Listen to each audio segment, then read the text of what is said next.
जय सिया राम, जय श्री कृष्ण।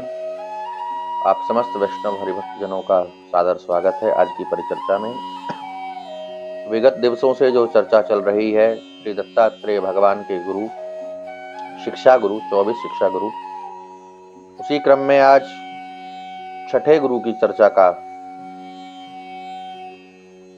आज हम लोग अति सूक्ष्म रूप से करेंगे कि क्या छठे गुरु कौन है और उनसे क्या सीख दत्त भगवान ने ली है। तो छठे जो गुरु जो हैं शिक्षा गुरु दत्तात्रेय जी के, वो है सूर्य। सूर्य से क्या शिक्षा ली दत्त भगवान ने? दत्त भगवान कहते हैं कि मैंने सूर्य से ये शिक्षा ली, सूर्य से मैंने ये सीखा कि जैसे सूर्य अपनी किरणों से जल को सोखता है और फिर उस जल को ग्रहण करके बादलों को दे देता है और बादल उसे वापस बरसा देते हैं। सूर्य धरती से जल ग्रहण करता है और फिर पुनः उसे धरती पर छोड़ देता है। वैसे ही मनुष्य को, महात्मा को भगवद मार्ग के पथिक को ऐसे ही जीना चाहिए कि इंद्रियों के विषय का ग्रहण करके और फिर उसको त्याग दे, उसे छोड़ देना चाहिए। किसी भी विषय को भीतर बसाना नहीं चाहिए, न किसी विषय में फंसना चाहिए और न किसी विषय को भीतर स्थान देना चाहिए। उन विषयों में आसक्त होना नहीं चाहिए, अपने मन को विषयासक्त नहीं बनाना चाहिए। सूर्य में उपाधि के कारण भेद दिखाई देता है। जब घट आदि में सूर्य का प्रतिबिंब पड़ता है, सूर्य प्रतिबिंबित होता है, तब घट आदि के हिलने डुलने से सूर्य हिलता डुलता दिखाई देता है, लेकिन वास्तव में सूर्य स्थिर ही रहता है। ऐसे ही चित्त को स्थिर रखना चाहिए। भैया किसी पात्र में आपने जल भर दिया, घट अर्थात घड़ा, घड़े के अंदर आपने जल भर दिया और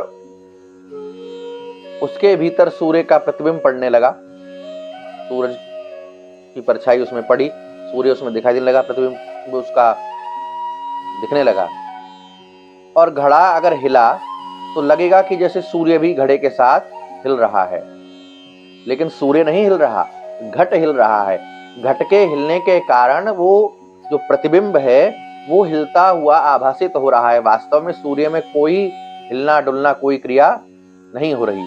ऐसे ही ये शरीर है, जितनी क्रियाएं हो रही हैं वो सब इस शरीर में हो रही हैं, लेकिन जो शरीरी है, जो आत्मा है, उसमें कोई विकार उत्पन्न नहीं होता। किसी भी काल में उसमें कोई विकार उत्पन्न नहीं होता। ये छठे गुरु सूर्य से शिक्षा ली कि विषयासक्त होकर के मनुष्य को अपने जीवन को व्यर्थ करना नहीं चाहिए, क्योंकि विषयों में फंस करके फिर उन विषयों की पूर्ति के लिए ही समस्त जीवन बीतता जाएगा। हम विषयों में फंस करके, विषयों के अधीन होकर के अपने जीवन को नरकगामी बनाने के लिए थोड़ी मनुष्य हुए हैं। हम मनुष्य किस लिए हुए हैं? प्रारब्धवश हमको ये, और प्रारब्धवश ही नहीं, भगवान ने अत्यंत करुणा करके भगवान ने हमको ये मनुष्य का जीवन प्रदान किया है। करुणा करी मानुष देही, करुणा करके भगवान ने ये मनुष्य की देह दी है। इसलिए दी है कि ये जो हमारा आसक्ति का फंदा है ये कट जाए, टूट जाए। तो विषयों में आसक्त जो इंद्रियां हैं, इंद्रियों के जो विषय हैं, शब्द, रूप, रस, गंध, स्पर्श, इनमें हम ना फंसे रहें। जीभ मांग रही है उल्टा सीधा खाने को, जो भगवान को भोग नहीं लग सकता, अभक्ष अभक्ष का सेवन करना चाहती है, तो विवेक पूर्वक इसे डांटे समझाएं कि नहीं, जो वस्तु भगवान को भोग नहीं लगती वो जीवन में कभी ग्रहण नहीं करनी चाहिए, हम इसको ग्रहण नहीं करेंगे। आंखें कोई कुदृश्य देखना चाहें, आंखों को समझाइए नहीं, हम तो भगवान की लीला देखेंगे, भगवान की लीला का रस लेंगे। कान अगर कुछ और सुनना चाहें तो नहीं, हम तो वही सुनेंगे जिसमें भगवान के नाम रूप लीला गुण धाम का यशोगान किया गया हो। कर से स्पर्श करेंगे किसका? भगवत विग्रह का। भगवत सेवा के लिए इस कर भगवान ने हमको दिए हैं, गुरु गोविंद की सेवा के लिए हमको ये कर दिए हैं।